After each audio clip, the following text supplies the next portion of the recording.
그 어려운 마음들, 상황들을 우리가 볼 수 있지만 참 오늘 말씀을 보면서 다윗의 마음이 참 찢어졌겠다라는 그런 생각을 하게 됩니다. 여러분 한번 생각해 보세요. 자신들의 대적들이 이유 없이 괴롭히고 다윗의 생명을 해하려고 함정을 팝니다. 그것도 그들이 병들었을 때 그들을 위하여 금식기도까지 하였고 그 기도에 응답이 없을 때 그들을 위해 슬퍼하기까지 하였던 다윗인데, 그들은 다윗이 곤란을 당하여서 힘들어할 때에 모여서 비웃고 다윗을 치고 때립니다. 그리고 자신들을 위해 금식하며 기도하며 슬퍼한 다윗을 향해 그치지 않고 욕을 합니다. 이러한 상황에서 여러분 다윗의 마음이 어땠을까요? 얼마나 힘들었을까요? 그리고 또 얼마나 억울했을까요? 아무도 자신의 편에 서지 않고 자신의 억울함을 알아주지도 않는데 너무나도 외롭고 힘들었을 것 같습니다. 하지만 다윗은 다른 사람들은 다 몰라도 하나님께서는 자신의 억울함을 아신다라는 그 사실을 믿고 의지했습니다.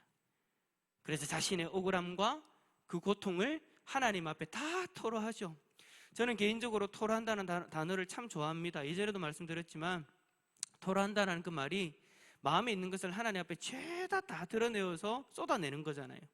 다윗은 하나님 앞에 자신의 마음에 있는 억울함과 고통을 죄다 드러내어서 쏟아부으며 말하는 거예요. 그렇습니다. 하나님은 우리의 억울함과 고통을 다 아시기 때문에 우리가 하나님 앞에서 그리 해도 될 줄 믿습니다. 시편 7편 9절 말씀에 이런 말씀이 있죠. 의로우신 하나님이 사람의 마음과 양심을 감찰하시나이다. 그리고 잠언 21장 2절에 여호와는 마음을 감찰하시나이다, 하시느니라 라고 그렇게 말씀하고 계세요. 여러분, 하나님은 우리의 마음의 상태가 어떠한지 다 알고 계십니다. 우리의 처지가 어떠한 처지인지, 어떠한 일들이 일어났는지, 그 일들이 왜 일어났는지, 그 일로 인해서 우리의 마음이 어떻는지 하나님이 다 알고 계신다라는 거예요. 그 일로 인하여 여러분에게 다가온 여러분의 억울함, 슬픔, 고통, 하나님이 다 알고 계신다라고 말씀하십니다. 혹시 여러분 7번 방의 선물이라는 영화를 아십니까? 저도 이 영화를 보면서 참 많이 감동도 받고 또 울기도 했던 그런 영화인데요, 이 영화의 실제 주인공이 정원섭 목사님이라는 분이십니다.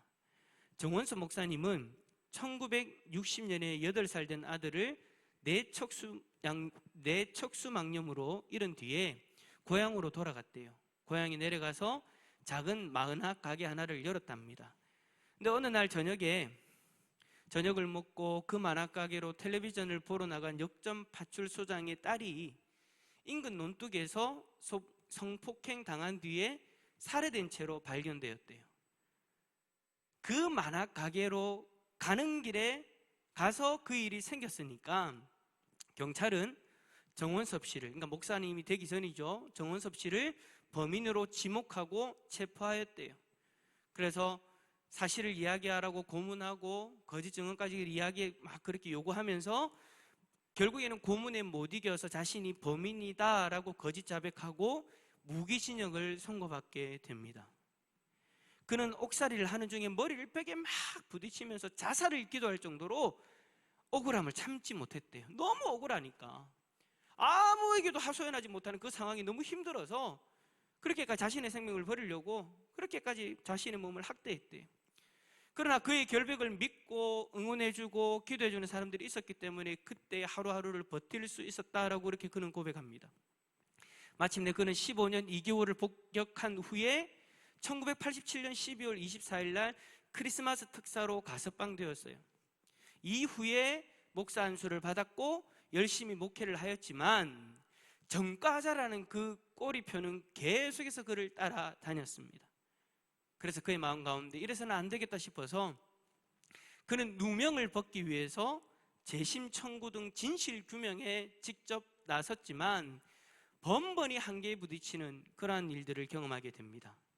하지만 그는 끝까지 포기하지 않았고 결국에는 어떻게 됐느냐, 2011년 11월 27일 날 대법원에서 일반 형사사건으로는 전무후무하게 무죄를 입증받게 되었답니다. 그럼 그가 이렇게 고백합니다. 누구보다 날 잘 아시는 하나님께서 내가 이대로 죽도록 내버려 두시지 않는다라는 것을 믿었기에 늘 하나님과 대화하고 힘을 얻으며 살 수 있었습니다 라고요. 하나님이 나를 잘 아신다라는 것은 여러분 이렇게나 우리에게 힘이 되어지는 거예요. 살 소망이 없을 때에도 하나님이 나를 아시고 나를 아시는 하나님께서 나를 도우신다라는 그것이 우리에게 살아갈 수 있는 소망이 되어진다라는 것이죠. 아무리 억울하고 아무리 힘들어도 다시 힘을 얻을 수 있게 되는 거예요. 오늘 이 저녁에 나를 잘 알고 계신 하나님 앞에 다윗이 그랬던 것처럼, 그리고 앞에 소개되었던 목사님이 그랬던 것처럼 하나님 앞에 부르짖고 오늘 이 밤에 힘을 내는 우리 모든 성도님들 다 될 수 있기를 축복합니다. 자, 그렇다면 우리를 가장 잘 알고 계시는 하나님 앞에 우리가 부르짖을 때에 하나님은 어떤 모습으로 행하실까요? 예레미야 선지자는 예레미야 11장 20절에서 이렇게 말씀합니다. 공의로 판단하시며 사람의 마음을 감찰하시는 만군의 여호와라고 그렇게 고백해요.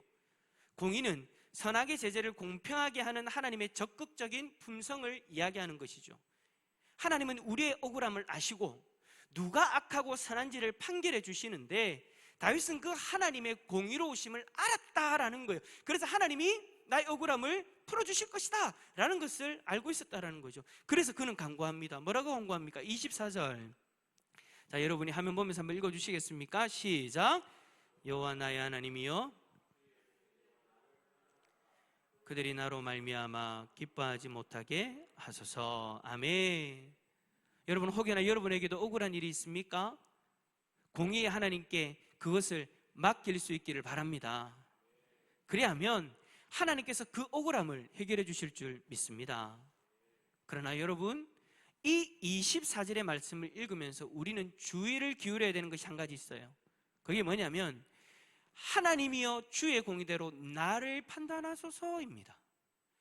하나님의 공의로 이 모든 억울한 일들을 해결해 주시기 이전에 누구를 판단해 달라고 하는 거예요?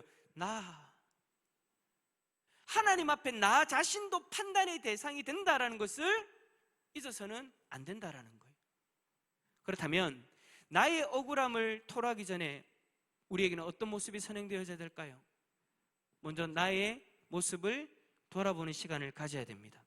억울하다고요? 정말 사람들이 나를 미워하고 나를 곤란에 빠지게 하는 것이 진정 나에게는 잘못이 없습니까?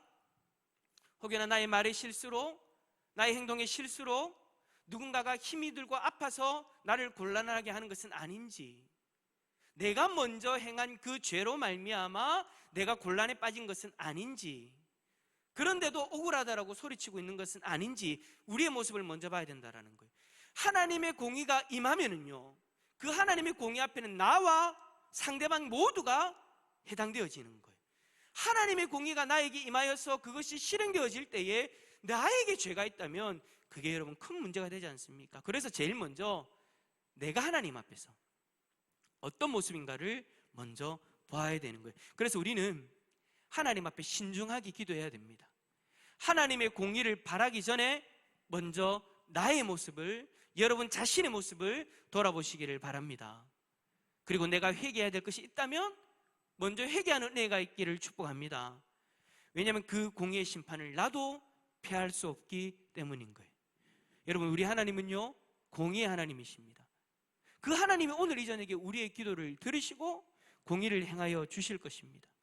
그리고 우리의 억울함, 우리의 고통의 문제, 오늘 이 저녁에 우리의 모든 것들을 들으시고 해결하시는 하나님의 손길이 역사하실 줄 믿습니다. 그렇다면 왜 하나님의 공의를 행하시면서까지 우리의 그 억울함을 해결해 주실까요? 그냥 하나님 가만히 계셔도 하나님한테는 손해볼 것 전혀 없잖아요. 그럼에도 불구하고 왜 우리의 억울함을 해결하기 위해서 굳이 하나님이 우리 삶 가운데 그렇게 간섭하시냐라는 겁니다. 그것은 27절의 말씀처럼 우리 하나님은 그의 종의 평안함을 기뻐하시는 분이시기 때문입니다. 하나님은 우리가 고통 가운데 거하기를 원하지 않으십니다. 물론 그 고통을 통해서 하나님이 우리를 연단시키시고 우리를 더 성장시키기 위해서는 어쩔 수 없이 그것을 허락하실 때가 있지만, 하나님은 우리의 그 고통 자체를 싫어하시는 분이세요. 죄로 말미암아 다가오는 그 일, 억울한 일로 말미암아 경험하게 되는 그 고통, 하나님은 그것을 원하지 않는다라는 거예요. 하나님은 우리가 평안하기를 원하시고 그 모습을 기뻐하시는 분이십니다. 다윗에게는 그런 소망이 있었던 거예요. 자신이 고통스럽고 너무나도 억울하지만 하나님께서는 나에게 평안을 주시길 원하시는 분이다. 그래서 내가 하나님 앞에 공의를 요구하고 하나님의 역사하심을 바라보면 하나님은 나에게 평안을 주시기 위해 역사하실 줄 믿었던 것이죠.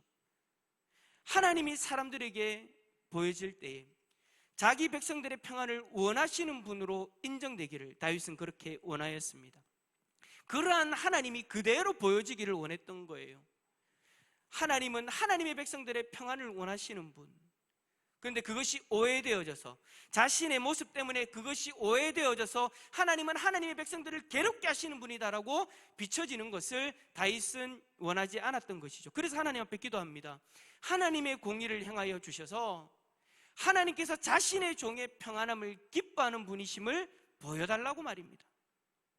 여러분, 우리 하나님은 우리의 고통을 즐겨하는 분이 아니고 우리가 평안하기를 원하시는 분이십니다.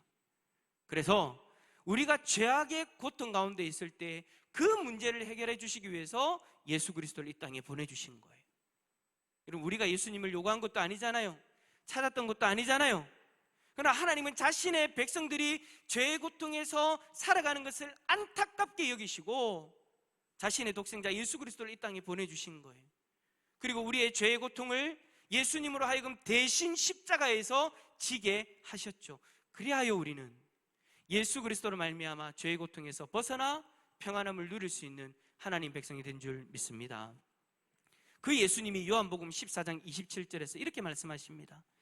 평안을 너희에게 끼치노니 곧 나의 평안을 너희에게 주노라. 내가 너희에게 주는 것은 세상이 주는 것과 같지 아니하니라. 너희는 마음에 근심하지 말고 두려워하지도 말라. 예수님은 근심과 두려움 가운데 있는 우리에게 참된 평안을 주기 위해 이 땅에 오셨습니다. 그리고 그 예수님이 우리에게 말씀하십니다. 나의 평안을 너희에게 주노라. 왜 우리에게 예수님이 평안을 주시나요? 우리가 평안 가운데 살기를 원하시기 때문입니다. 그래서 로이드 존스 목사님이 이렇게 말씀합니다. 여러분을 불안하게 만들고 불편하게 만드는 원인이 무엇이든 상관없습니다. 그것이 전쟁이든 질병이든 사업상의 문제든 아니면 도덕적 연약한 의지력이든 무엇이든지 개의치 말고 예수님에게 나아가십시오. 예수님은 바로 지금 이 순간에 여러분에게 안식과 평화를 주실 수 있는 분이십니다. 할렐루야. 다윗은 이러한 하나님을 제대로 알았던 거예요. 이러한 하나님의 마음을 제대로 알았기 때문에 하나님 앞에 나아가서 자신에게 다가온 근심과 두려움의 일들을 적나라하게 토로했던 거예요. 내가 이것을 하나님 앞에 토로하면 하나님은 나에게 평안을 주기를 원하시는 분이니까 나에게 평안을 주실 것이다. 내 마음에 있는 두려움, 근심, 걱정 그 모든 것들을 물리치시고 오늘 이 밤에 나에게 평안을 주실 것이다. 다윗은 거기에 대한 확신이 있었던 것이죠. 이 확신, 여러분의 확신이 될 수 있기를 축복합니다. 사랑하는 성도 여러분, 억울하십니까? 근심과 두려움이 있나요? 하나님은 여러분의 억울함을 원하지 않으십니다. 하나님은 여러분의 고통을 원하지 않으십니다. 하나님은 여러분의 평안을 기뻐하시는 분이십니다. 오늘 이 저녁에 우리가 하나님 앞에 찬양하고 기도할 텐데 이 순간순간마다 여러분의 그 마음을 하나님 앞에 다 고백했으면 좋겠습니다. 하나님이 오늘 이 밤에 여러분들에게 평안을 주기를 원하신대요. 여러분에게 어떤 두려움이 있습니까? 어떤 걱정이 있습니까? 어떤 억울한 일들이 있습니까? 하나님은 여러분들이 평안하기를 기뻐하시는 분이십니다. 오늘 이 저녁에 하나님 앞에 그것을 가지고 부르짖읍시다. 물론 여러분 온라인 예배를 드리면 가족이 옆에 있고 바로 옆에 있어서 좀 힘드실 수 있어요. 내가 크게 기도하는 것이 힘드실 수 있어요. 혼자 계신 분들은 여러분 아무 눈치 볼 거 없잖아요. 하나님 앞에 그냥 그렇게 계속 기도했으면 좋겠어요. 옆에 가족이 있으면 큰 소리로 기도할 수 있으면 큰 소리 같이 기도하시고, 그게 잘 안 되시면 속으로라도 간절하게 하나님 앞에 기도했으면 좋겠어요. 하나님의 공의를 바라보시면서 나의 마음에 평안을 주시기를 원하시는 하나님, 그 하나님이 주실 그 평안을 바라보면서 하나님 앞에 간절하게 나아갈 수 있기를 축복합니다. 그래야면 우리의 억울함을 아시고 고통을 아시는 하나님께서 친히 공의를 행하여 주실 줄 믿습니다. 친히 오늘 이 밤에 우리에게 하늘의 평안을 주실 줄 믿습니다. 그 평안으로 말미암아 다윗과 같이 28절의 고백을 다 드렸으면 좋겠어요. 자, 우리 마지막으로 28절 한번 읽어봅시다. 28절입니다. 시작. 나의 혀가 주의 의를 말하며 종일토록 주를 찬송하리이다. 아멘. 억울함이 가득한 사람의 마음 가운데 그 사람의 고백으로 어떻게 이 고백을 드릴 수 있겠습니까? 나의 혀가 주의 의를 말하며 종일토록 주를 찬송한다. 가슴이 찢어지는데, 고통스러운데 어떻게 주를 이렇게 찬송할 수 있습니까? 하나님을 제대로 알면 돼요. 하나님은 여러분들이 그 억울한 가운데 머무는 것을 원하지 않으십니다. 하나님은 그 억울한 가운데에서 일어나서 하늘의 평안을 누리기를 원하십니다. 하늘의 평안을 여러분에게 주기를 원하십니다. 그것을 여러분들이 안다면, 그리고 믿는다면 오늘 이 저녁에 아무리 고통스럽고 힘들어도 그 소망을 가지고 하나님을 찬송할 수 있을 줄 믿습니다. 이 찬송이 우리 모두의 찬송이 되어질 수 있기를 예수 그리스도의 이름으로 축원합니다.